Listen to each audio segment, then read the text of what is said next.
Alright, you guys, so this week was all about movements all around Europe. Trent Alexander-Arnold is officially a Real Madrid player. Dean Huijsen was also unveiled. Real Madrid also signed a new wonder kid, which we'll talk about. Barcelona have allegedly paid the release clause of Spanish goalkeeper Joan Garcia. And of course, it's Victor versus Victor in the who should Manchester United sign debate. But first, if you haven't seen my videos before, you don't know who I am, welcome to Transfer News Update. I am just Max, and on this channel, I like to talk about football from La Liga to the Prem and definitely the UCL, but mostly everything all about Barcelona because I am a culé. And if that's something that you are interested in, please stick around with my friend, with my homie. Like this video, subscribe to this channel, and let's get kicking in the comment section. Because first and foremost, welcome Trent Alexander-Arnold to La Liga, because this week we finally got him unveiled for Real Madrid. And one of the things that was very critical for me was seeing him deliver a near 1 minute or even more over 1 minute speech in fluent Espanol. And I said, this is the level of commitment you want to see from a player going into a new club. Like, he was so smooth with that unveiling. I was impressed, I cannot lie. But if I was a Liverpool fan, I would have been dismayed. Is that the word? Yeah, probably. He gave a lot of quotes from his press conference talking about he always knew that he was going to go to Real Madrid. It was only a matter of when, not if. And I said, Trent, my man.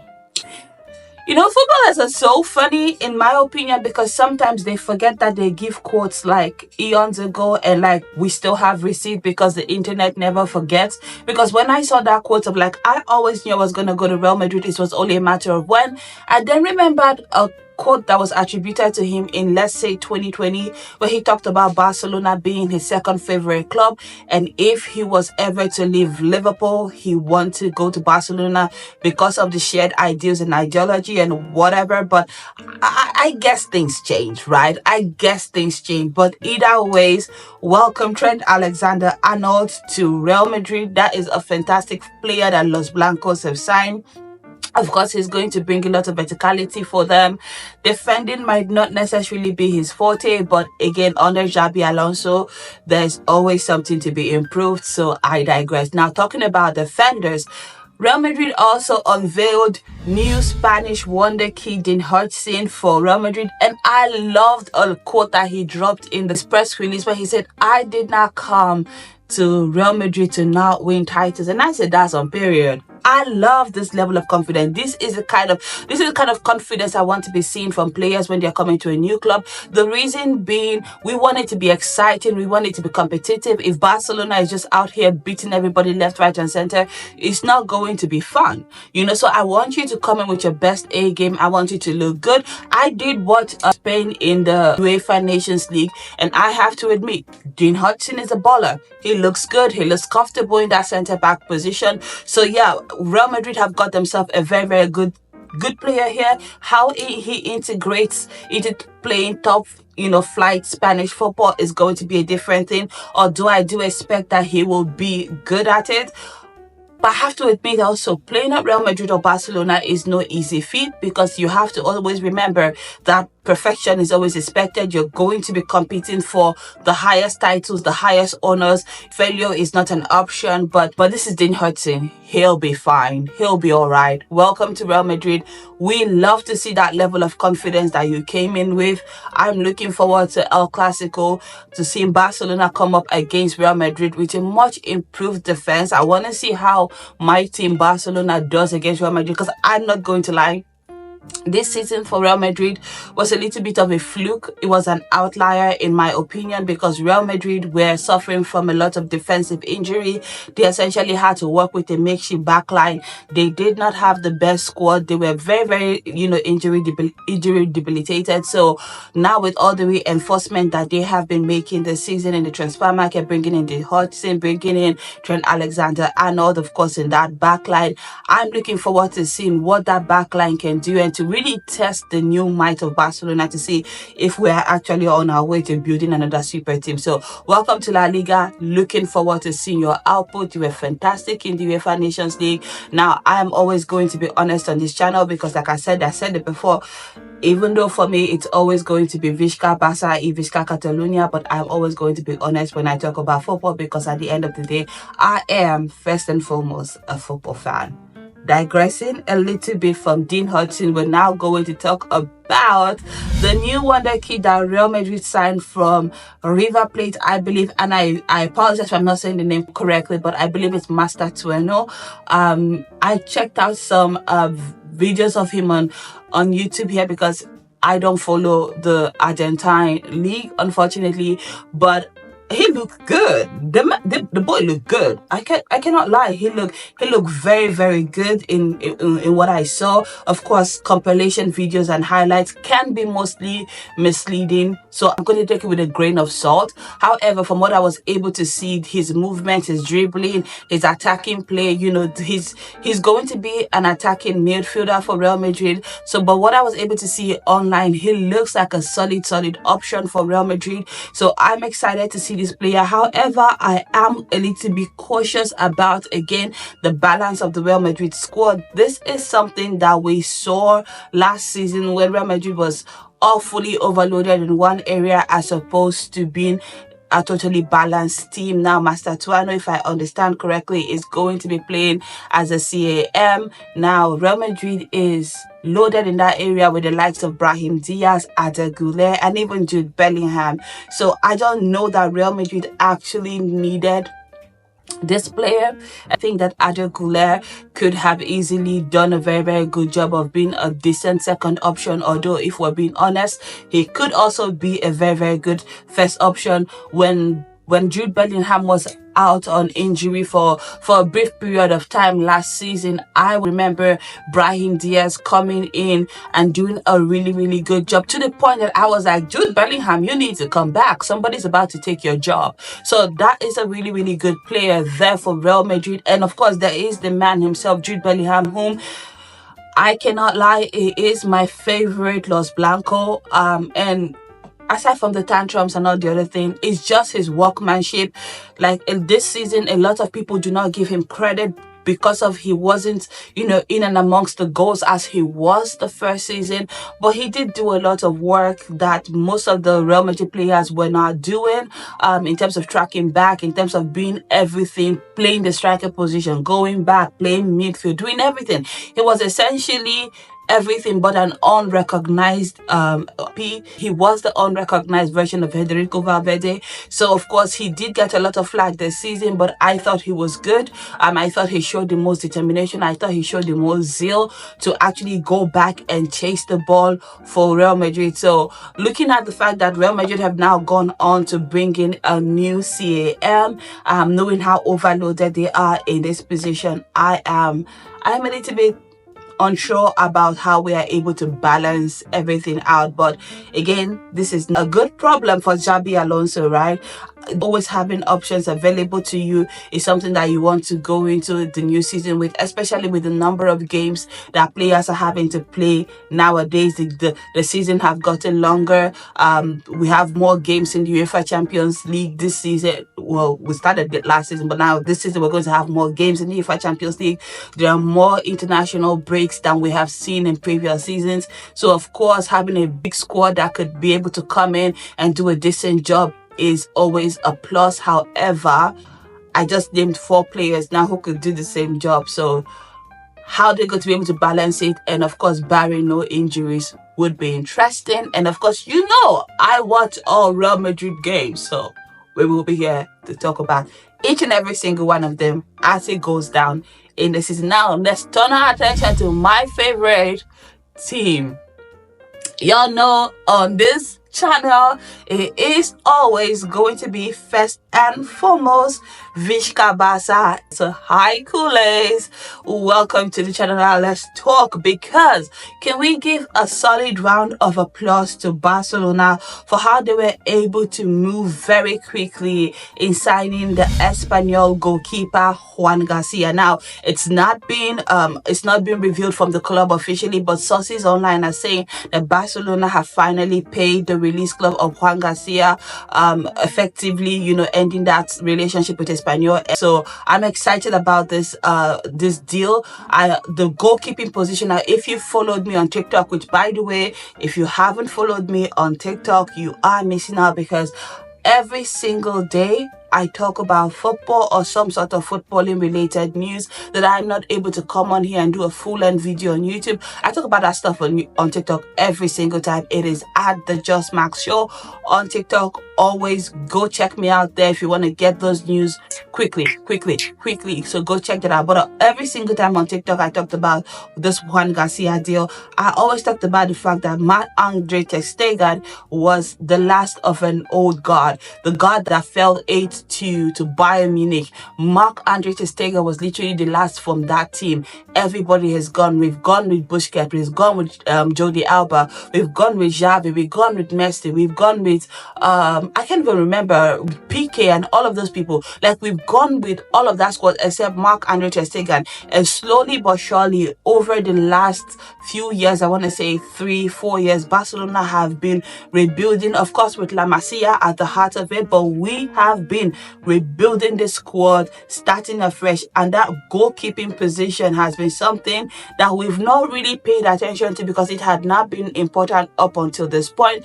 But now that we have a striker up front, we have a good midfield. Like, our midfield have always been stellar, but like now we have like a good young core that will be with us for, God willing, another 10 years. We have full backs and wing backs that can run for days. It's now apparent that we need to address that goalkeeping position, especially with the way Hansi Flick and Barcelona want to play. With that high line, we need a goalkeeper who is very quick in responding to situations, who can command his box and who can make the right passes at the right time, who's very good on his feet. And this is something that I want to applaud the board at Barcelona for identifying Joan Garcia as a capable feat, because make no mistake, he was the best goalkeeper in La Liga this season, or last season I should say rather. He was the best goalkeeper. The difference was he was doing it at an Espanyol side that were not very good in playing football. But when you come to Barcelona side that's very good in playing football, I expect that his statistics and his ceiling will rise even further.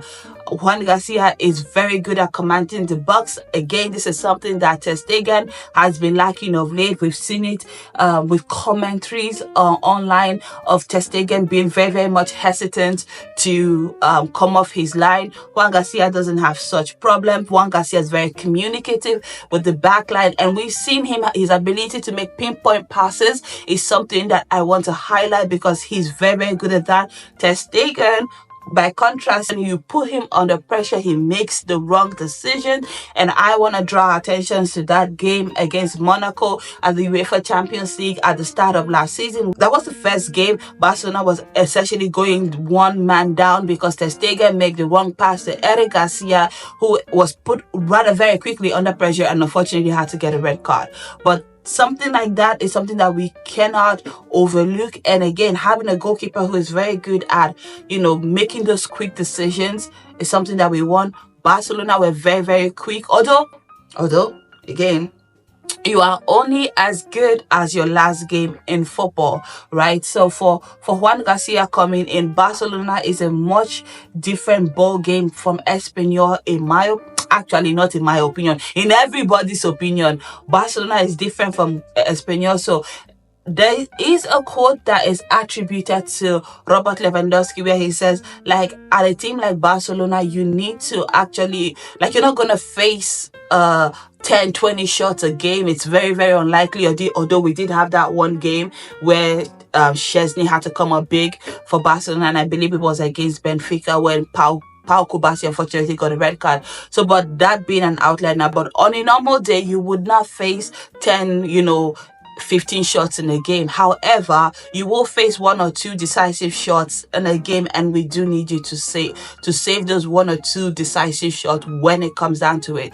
So just a quick message to Joan Garcia for when he's officially unveiled for Barcelona.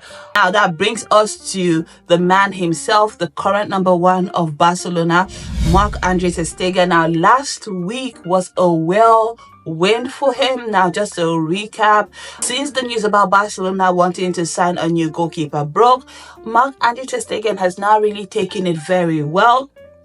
He's giving a lot of interviews, first being that he believes he's going to be at Barcelona next season. Nobody has talked about this situation with him. He's given a lot of interviews, and some of it has not really come off well, in my opinion.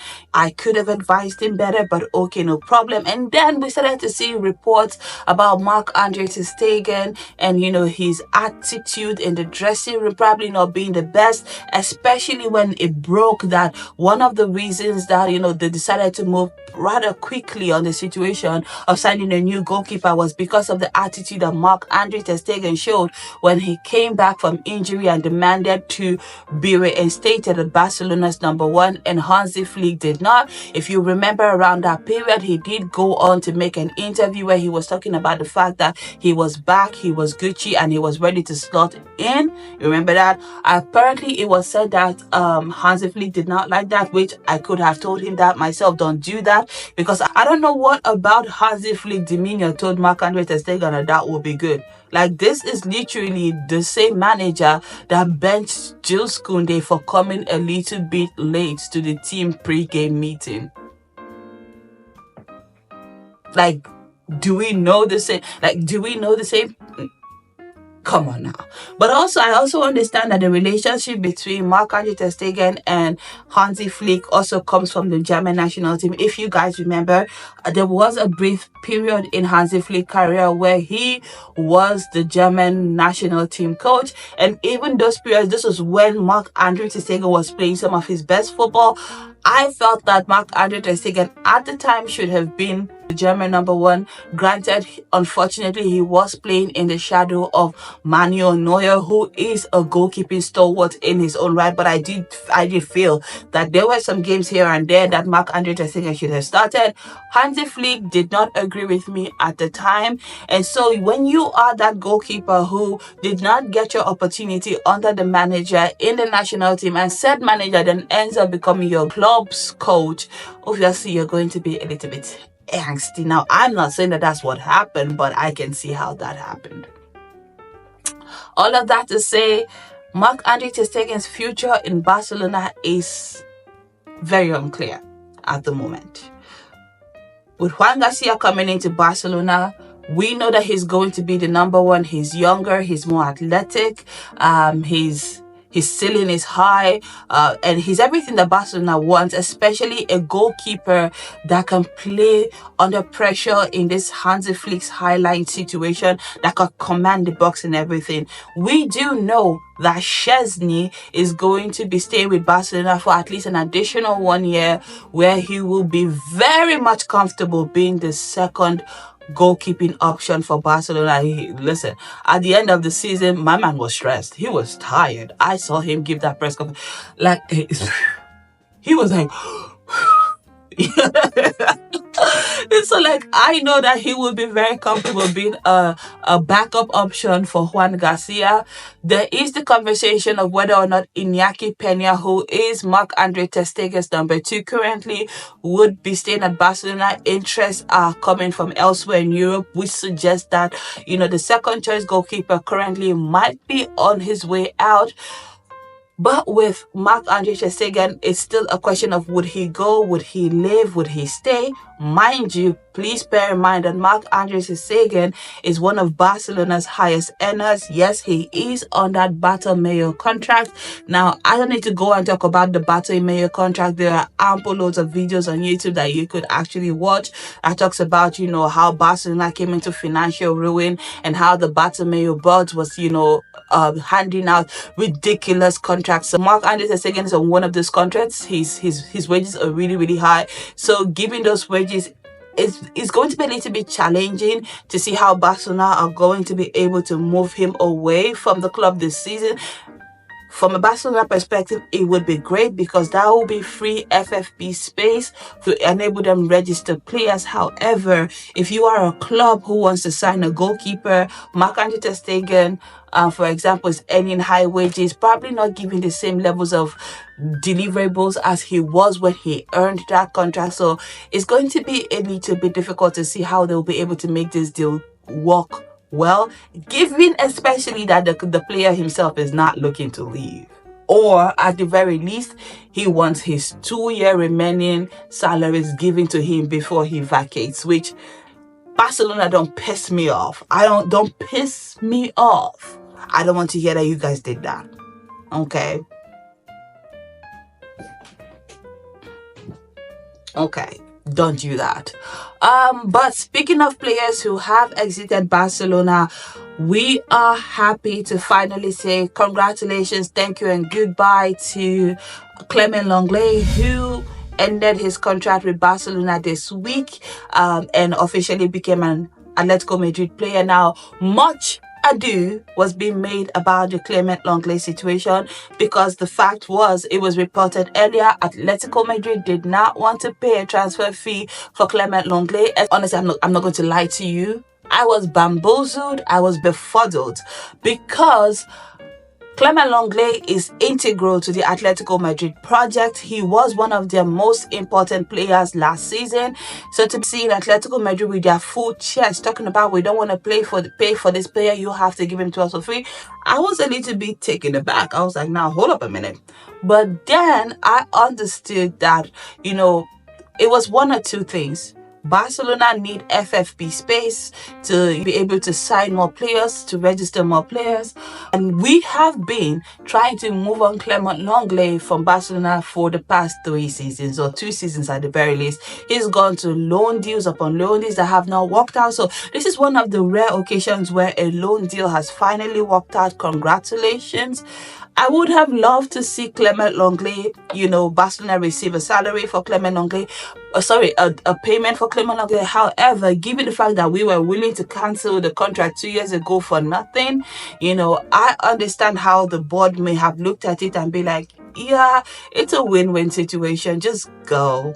You know, we're not going to get anything from you, but at the same time, we're going to be getting free FFP space that we are so very much desperately in need of at this time. So thank you and goodbye. I can see it, and in my mind, I consider that to be breaking even. Many Barcelona fans this week were not happy about that. They wanted Barcelona to have at least gotten, even if it's a small 10 million, some sort of thing that shows you that you made a profit from the player. However, we broke even. We did not lose. We did not win. We have new FFP space in our team, so we can afford to sign some players. So we just have to take it, right? It's not the best situation. It worked for everybody. So congratulations, Clement Lengle. Thank you so much for being a Barcelona player. And of course, goodbye. I wish you all the best with Atletico Madrid. And now this brings us to the big one for Barcelona. Woo! Yesterday we were just busy minding our business, just having a normal day, and suddenly the whole timeline was agog with news that Nico Williams want to come to Barcelona. Now, I had to drop everything and look at the situation because Barcelona's transfer market activities this window has been chaotic, confusing to say the least. So aside from the clear action plan that was, we want to sign Joan Garcia, we're going to sign Joan Garcia, every other thing, it is not been clear, because right up until this point, it was either Barcelona looking at Rafael Leao, Barcelona I should just stop saying Barcelona really, Deco likes Luis Diaz of Liverpool, and honestly, I've not been very juiced is the word I'm going to say by any of this relationship or connections, whether that be Rafael Leao or Luis Diaz, because of the inconsistency they brought. So it's just not tickled my fancy. Like you know, it's just never really done. Like, no, it's not tickled me like at all. Like, I've just not been interested in it, whether that be the Luis Diaz deal. And honestly, I'm like, 80 million, please don't piss me off. 80 million for Luis Diaz, don't try it. We're just at the point now where we're starting to get money again. Don't piss me off. Anyway, but yesterday the timeline was agog with news that Nico Williams is suddenly interested in signing for Barcelona, and I'm like, what changed? Because just a few days ago, we were hearing that Bayern Munich are very much interested in acquiring the services of Nico Williams, who currently plays for Athletic Bilbao. And then suddenly we're hearing like a lot of news coming out at the same time. Deco had a meeting with Nico Williams' agent. The player is willing to reduce his salary. He's in fact even willing to come to Barcelona to play with his national teammate friends, even if that means he's not being able to be guaranteed registration. Now, I don't know. I'm going to take this news with a grain of salt, because last season or last summer transfer period, one of the main targets for Barcelona was Nico Williams.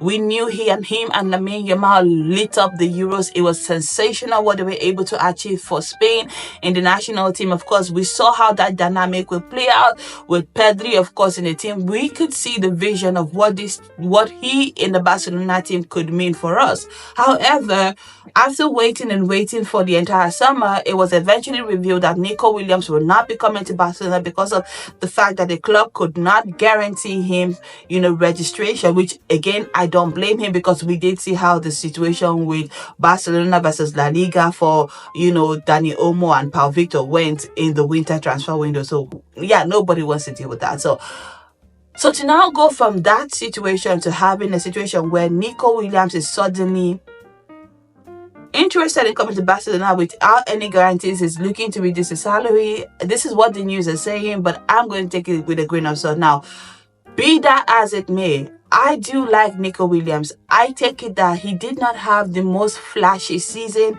with Athletic Bilbao, as we might have been expected. If anything, Rafinha went on to show us that he is the man. He is in charge of that left wing position. He has that stuff on lockdown. And perhaps we did not need Nico Williams at all.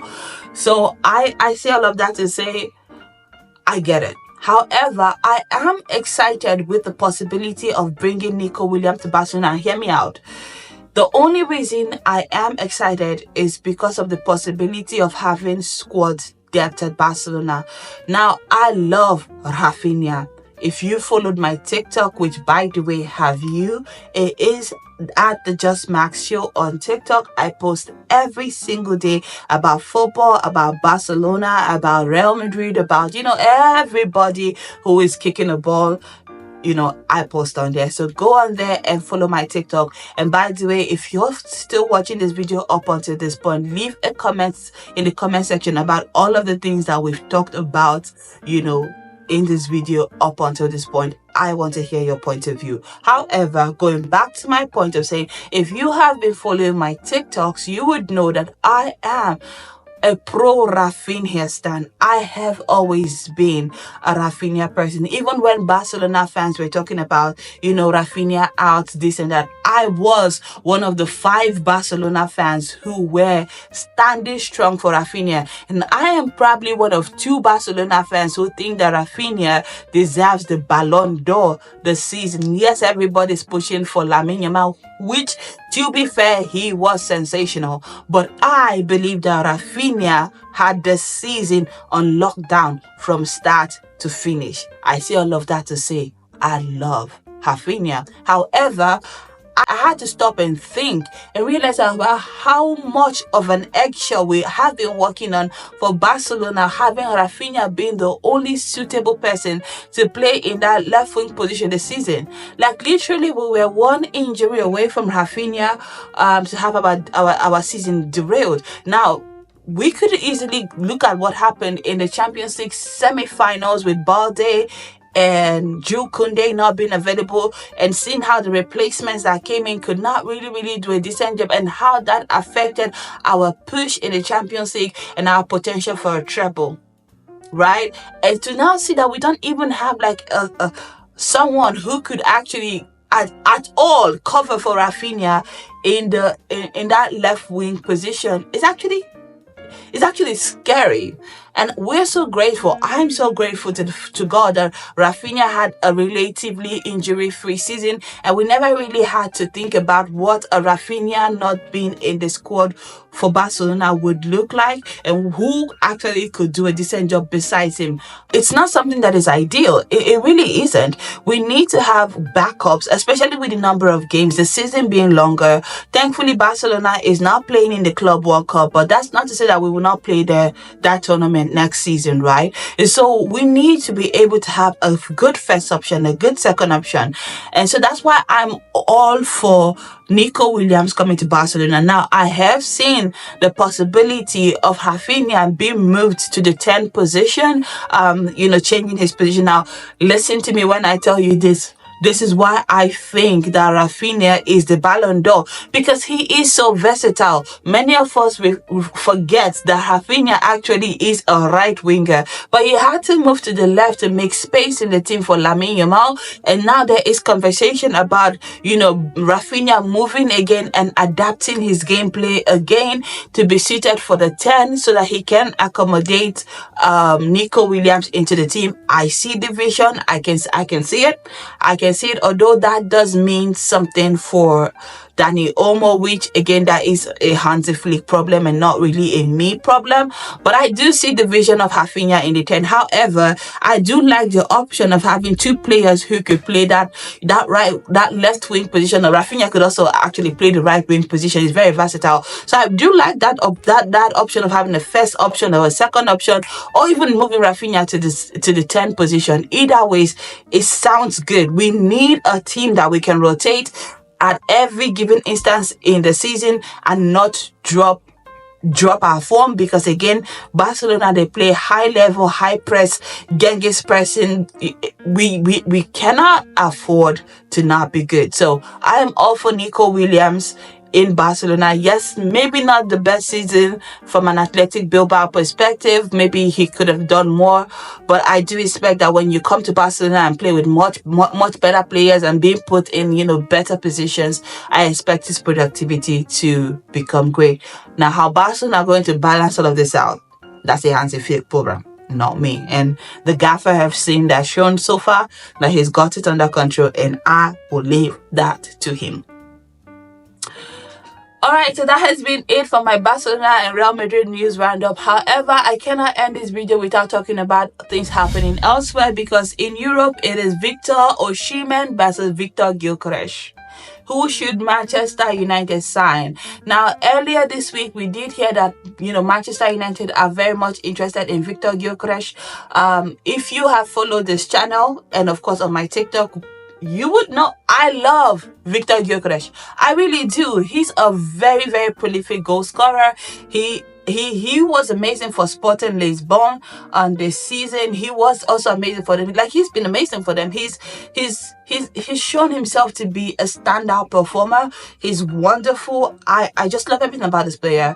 Maybe he's not the best on the ball. He's just really that box-to-box kind of player. He reminds me a bit about Erling Haaland, Robert Lewandowski. Even they don't bring a lot of technicality in terms of moving the ball or play. And honestly, it's not their job. I think that what we as fans have is we've been spoiled by the great Lionel Messi, who can do everything. And recently, I was watching a video as top right Messi, whereas Messi is everything. He's top right on attack. He's top right on assist.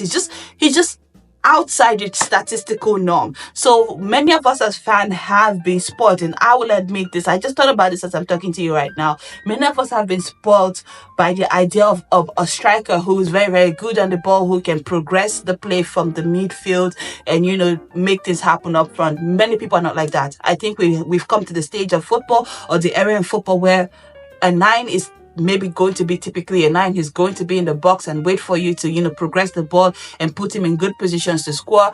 That is the kind of player that I perceive Viktor Gyökeres to be. That is the kind of player that Robert Lewandowski is. And that is certainly the kind of player that Erling Haaland is. Now, I have at some point considered Viktor Gyökeres for a possible heir to the Robert Lewandowski at Barcelona. So I say all of this to say, I love Viktor Gyökeres. 63 goals for club and country this season, or was it 17? Like, he's had crazy numbers. However, I must mention that is in the Portuguese league. And then there is the matter of the other Victor Osimhen, whom, in my opinion, is a proven winner. He was one of the standouts player for Napoli when Napoli won the Scudetto, the Italian Scudetto. He has shown himself to be a prolific goal scorer.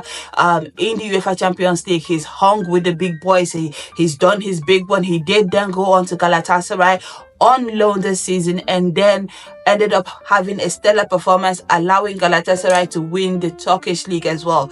So it then comes down to, in a situation where Manchester needs a striker very, very badly, where they are at in their current history, where they will not be in Europe next season, they will essentially be missing out. They will be in a full-on rebuild for the club, trying to get themselves to becoming back of one of those European elites. Who should Manchester United sign now? Both of these people, Victor Osimhen, Viktor Gyökeres, very, very good players. Recently, I did see that Manchester United are advancing talks, or are continuing talks, I should say rather, with Victor Osimhen. He's asking for 12 mil a year, which I think he is worth. Pay that man his money. I'm not here with any of the people who are talking about, Victor Osimhen asking for too much money. I don't think any of that. I don't believe that. Like, I think that he's shown over the course of his career that he is a winner at the highest level and he can hang. So if 12 mil is what he's asking for, pay him his money and watch him work. Let him cook. Okay, so I see that Manchester United are talking with Victor Osimhen. I also did see somewhere on the net, which I cannot be too sure, I don't quote me, but I did see that the Sporting president was talking about the fact that nobody has technically made a bid for Gyokeres. It's all about, interest here, interest there, but nothing really, really concrete. So if you were the Manchester United sporting director, you have a Scandinavian god in Viktor Gyökeres who can get you the goals, but has only really shown that he can do it at the Portuguese level. And then on the second hand, you have a Nigerian stalwart, an African god in Victor Osimhen, who has shown without reasonable doubt that he can hang with the big boys at the highest level, certainly doing it at Napoli and now at Galatasaray.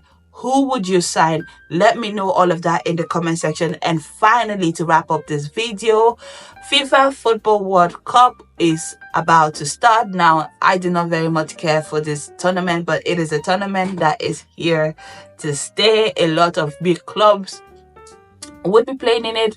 We're going to be seeing the likes of Real Madrid, Atletico Madrid. We're going to be seeing Paris Saint-Germain, and of course, Inter Miami, and the great Lionel Messi, of course, storage that stuff. The reason why I say I don't really care for this tournament is because it's just an additional tournament that is cutting into players having a restful holiday before the season. Normally around this point in the footballing season, this is when players will go on their vacations and have a nice time with their family, rest, recharge and refresh before coming back for pre-season to start preparations for the next season. Many of the big teams who will be playing in these tournaments from Europe have obviously forgone that option, the option of having like a rest for their players. And so we will only see how this tournament impacts football when we go into preseason and when we start the season proper. So it's a tournament that I don't know that it was necessary, but again, having the opportunity to see clubs from all around the world play together, and of course, watching Lionel Messi on the highest stage once more is something that I will always be down for and I will always subscribe to.